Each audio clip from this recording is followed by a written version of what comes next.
No jantar, minha mãe pousou o garfo. Plano. Sem emoção. Tinha um mês para achar um novo lugar. Eles venderam a casa. Eu não iria com eles. Sem aviso. Sem discussão. Meu pai encarava o prato. Minha irmã sorria. De manhã, as malas haviam sumido. A casa ecoava. 6 meses depois, meu telefone vibrou. Era minha mãe. Por que você ainda está aí? Eu ri. Ela não fazia ideia de quem era dona da casa. Meu nome é Cheryl. Tenho 26 anos e trabalho com tecnologia. No papel, parece impressionante. Na vida real? Horas olhando para a tela, café frio na mesa, mente que nunca desliga. Sempre fiquei na minha. Sem roupas chamativas, sem anúncios. Se você me visse no supermercado, provavelmente nem olharia 2 vezes. Minha família também me via assim, invisível. Por fora, éramos uma família americana normal. Casa decente. Jantar juntos. Feriados bonitos nas fotos. Por dentro, havia uma hierarquia silenciosa que todos entendiam. Minha mãe comandava tudo. Horários, regras, o tom da casa. Sorria sem calor, como se afeto fosse algo a se conquistar, não a receber. Meu pai quase nunca desafiava. Não era cruel. Só ausente nos momentos que importavam. Quando algo ficava desconfortável, ele se perdia no prato. Minhas irmãs, a mais nova ainda no ensino médio, barulhenta, dramática, sempre mimada. A mais velha, 20 e poucos anos, se comportava como se o mundo já lhe devesse tudo.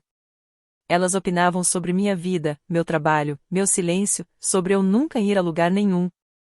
Na mesa, as vozes delas enchiam o espaço. A minha mal saía da garganta. Aprendi cedo, não pedir nada. Aniversários eram pequenos, às vezes esquecidos até tarde. Férias. Caras se eu quisesse ir, mas acessíveis só para elas. Fiquei muito em casa. Cuidava da casa, limpava, aprendi a ser útil sem ser notada. Na adolescência, consegui um emprego depois da escola. Não queria dinheiro extra. Pedir aos meus pais qualquer coisa parecia implorar. Com os primeiros salários, comprei um laptop usado. Feio. Aquecia, reclamava como se estivesse cansado. Mas era meu. Aquele laptop mudou tudo. Aprendi a programar à noite, na cama, enquanto a casa dormia. A lógica fazia sentido. Você trabalha, tem resultados. Sem favoritismo. Sem adivinhações. Ainda em casa, nada mudou. Eu pagava minhas contas, ficava quieta, deixava que acreditassem no que quisessem sobre mim. Eu dizia a mim mesma que era temporário. Que, se ficasse na minha, conseguiria sobreviver mais um pouco. Mal sabia que já haviam decidido que eu era descartável. Aquele jantar não começou diferente dos outros. A cozinha cheirava a frango assado e pimenta. Os pratos tilintavam. Minha mãe se movia com aquela energia eficiente, pronta para anunciar sua decisão. Eu me sentei no meu lugar de sempre. O ombro ainda tenso do trabalho, eu me dizia, coma rápido e desapareça para o quarto. Meu pai pigarreou uma vez. Depois, silêncio de novo. Minhas irmãs se inclinaram, sussurrando e sorrindo. Um segredo que eu não devia ouvir. No meio da refeição, minha mãe pousou o garfo. Preciso da atenção de todos, disse, calma e medida. Então olhou direto para mim. Especialmente você, Cheryl. Algo apertou meu peito. Ela não levantou a voz.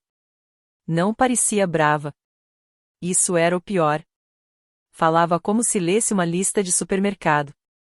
A casa tinha sido vendida. A papelada estava pronta. Eles iam se mudar. Para amanhã, disse ela. Mudar? Para onde? Não importa, respondeu. O que importa é que você precisa encontrar outro lugar para morar. 1 mês.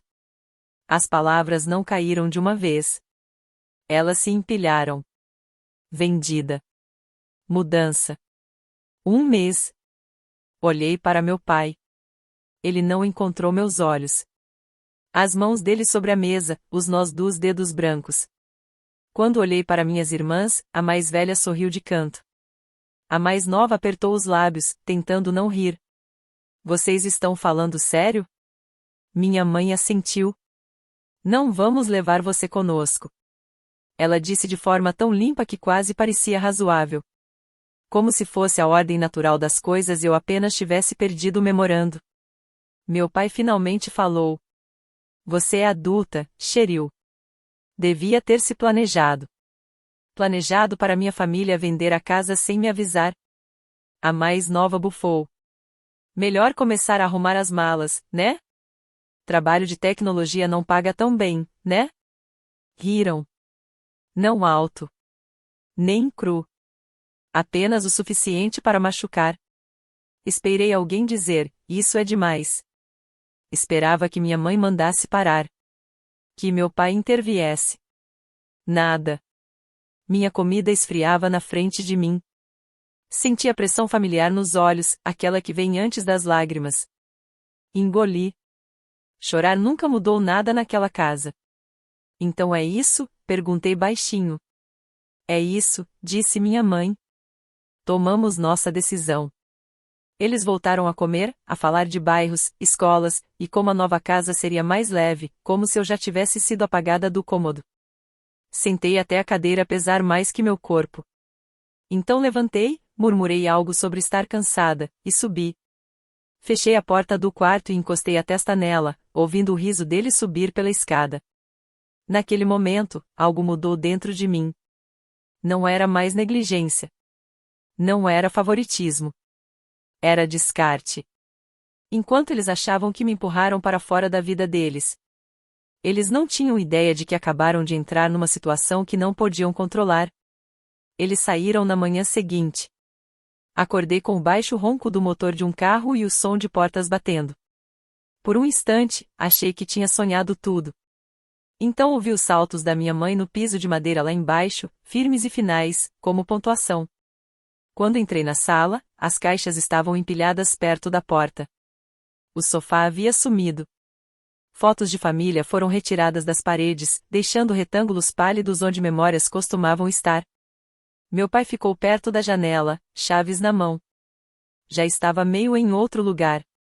Minha mãe me olhou como quem risca o último item da lista. Lembre-se, disse, ajeitando o casaco. Você tem um mês. Não torne isso mais difícil do que precisa ser. Mais difícil para quem? Minhas irmãs passaram por mim rindo. Falavam dos quartos novos. Do bairro novo.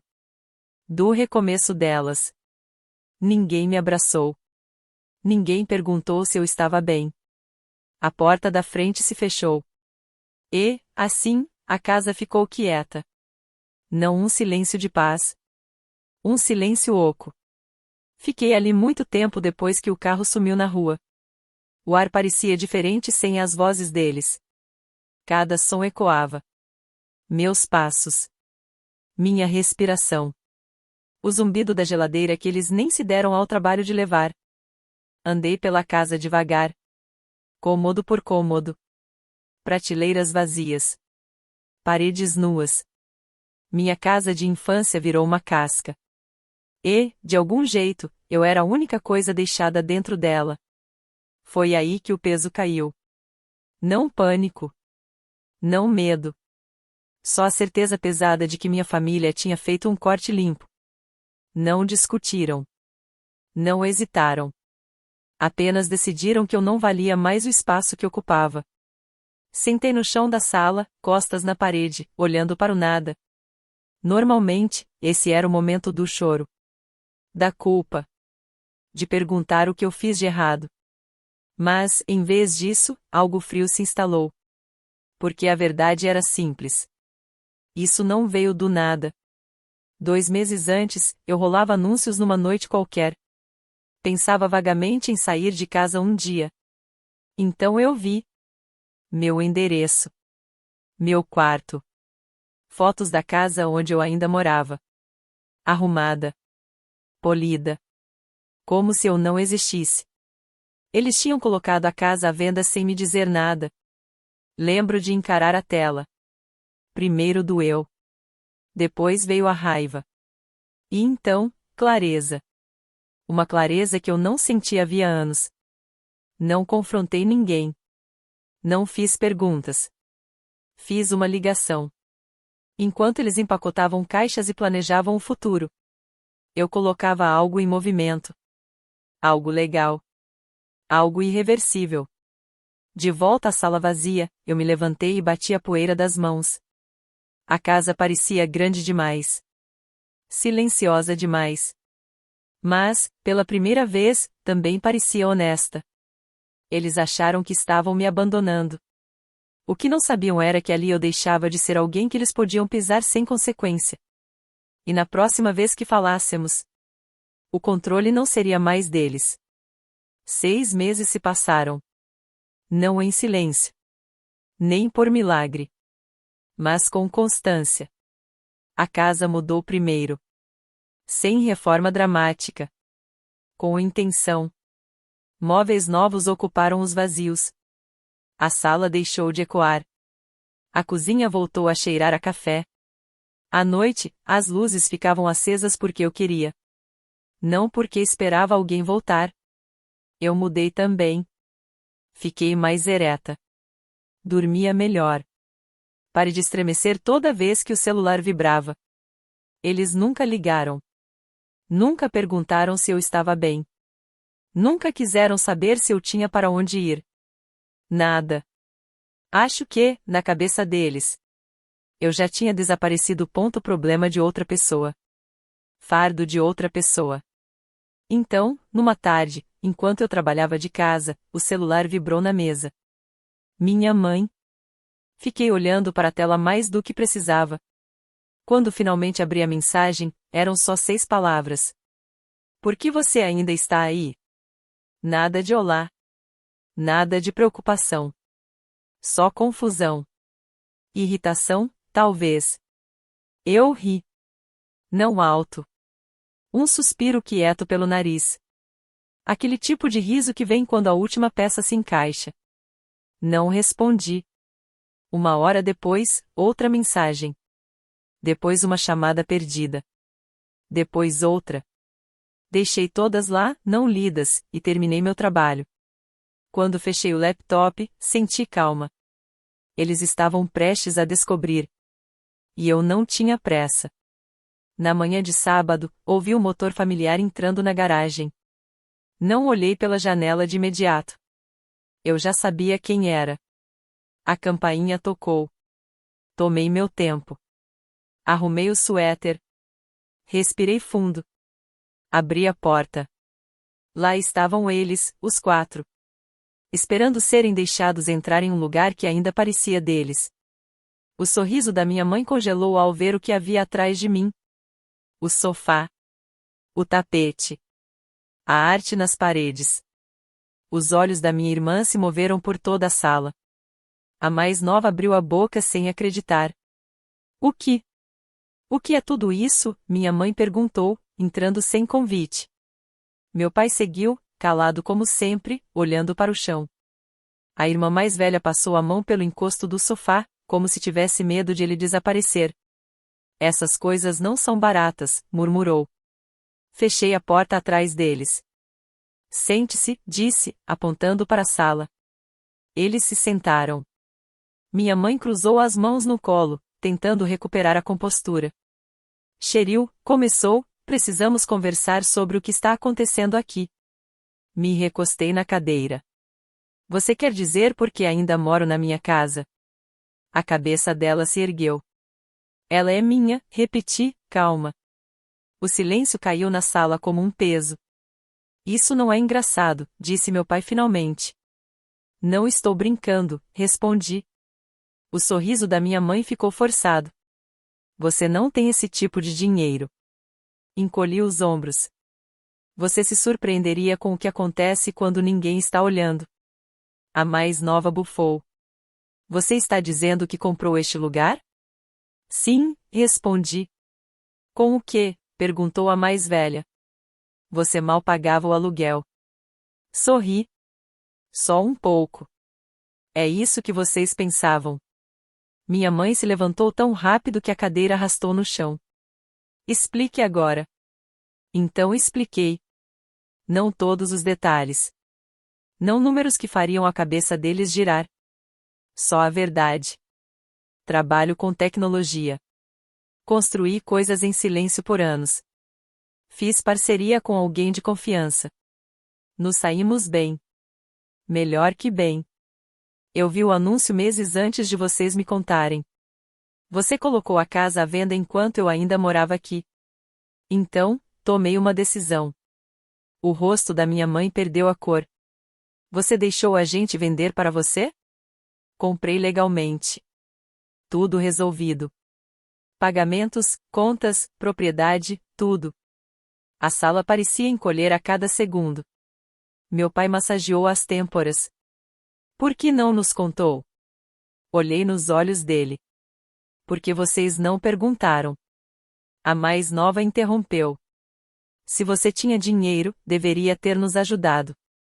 Minha mãe lançou-lhe um olhar. Depois se voltou para mim. Estamos passando por dificuldades financeiras, disse, a voz mudando, suavizando. O novo lugar custa mais do que esperávamos. A mensalidade está chegando. Podíamos realmente contar com seu apoio. Lá estava. Balancei a cabeça devagar. Vamos ver se entendi. Vocês venderam a casa sem me avisar. Disseram que eu tinha um mês para sair. Riram quando perguntei para onde eu iria. E agora estão me pedindo ajuda? Não sabíamos, insistiu minha mãe. Se soubéssemos, se você soubesse que eu era útil. Eu disse que vocês teriam me tratado diferente. Isso não é justo, disse meu pai, fraco. Não é? Levantei-me. Minhas mãos não tremiam. Minha voz não vacilou. O que mais me surpreendeu foi isso. Vocês não me esqueceram por acidente. Não me ignoraram. Tomaram decisões repetidas vezes. Decidiram o que importava nesta família. E não fui eu. Os olhos da minha mãe se encheram de lágrimas. Ainda somos seus pais. Não, respondi. Vocês são pessoas com quem tenho parentesco. Não é a mesma coisa. Minha irmã mais velha cruzou os braços. Então é isso? Vai nos cortar fora? Estou estabelecendo limites. A mais nova começou a chorar. Você está sendo cruel. Olhei para ela. Não. Estou sendo consistente. Fui até a porta e abri. Vocês deveriam ir. Minha mãe me olhou, atônita. Isso não acabou. Acabou para mim. Eles saíram do mesmo jeito que haviam saído meses atrás. Silenciosos. Sem olhar para trás. Tranquei a porta e encostei nela, soltando o ar como se fosse a primeira vez em anos. A justiça não foi alta nem dramática. Foi limpa. E finalmente, a casa era realmente minha. Não desapareceram de imediato. Semanas depois, meu celular acendeu com chamadas e mensagens perdidas. Meu pai deixou recados começando com desculpas e terminando com justificativas. Dizia que deveria ter me protegido mais. Que não percebia que as coisas estavam tão ruins. Ouvi um. Não ouvi os outros. Minha irmã mais velha mandou textos longos sobre mal-entendidos e laços familiares. Dizia que sentia minha falta, que queria recomeçar. A mais nova pediu ajuda diretamente. Um celular novo, dinheiro para a escola, pequenos pedidos envoltos em culpa. Não respondi. Então minha tia veio uma tarde. Trouxe café e aquele tom cuidadoso que as pessoas usam quando acham que estão sendo gentis. Disse que meus pais estavam em dificuldades. Que se arrependiam das escolhas. Que guardar raiva só me faria mal no longo prazo. Eu disse a verdade. Não estava mais com raiva. Raiva queima. O que eu senti era silêncio. Clareza. Passei anos me encolhendo para caber numa família que já decidirá que eu não pertencia. Sair não foi vingança. Foi autoestima. Ela sentiu, mesmo sem entender totalmente. A vida se acalmou depois disso. O trabalho continuou intenso. A casa finalmente parecia um lar. Recebi amigos. Comemorei meu aniversário pela primeira vez sem esperar ser lembrada. Algumas noites, sentada na sala com as luzes baixas, pensava em como quase acreditei que valia menos. Não valia. Nunca valeu. Sair me ensinou algo simples, mas poderoso. Família não é quem compartilha seu sobrenome. É quem fica ao seu lado quando você não tem nada a oferecer além de si mesmo. O momento em que parei de implorar para pertencer foi o momento em que minha vida finalmente se tornou minha. Se essa história bateu perto de você, saiba, você não está sozinho. Compartilhe de onde está me ouvindo e o que teria feito no meu lugar. E se quiser mais histórias reais sobre limites, traição e encontrar seu poder, se inscreva para não perder a próxima.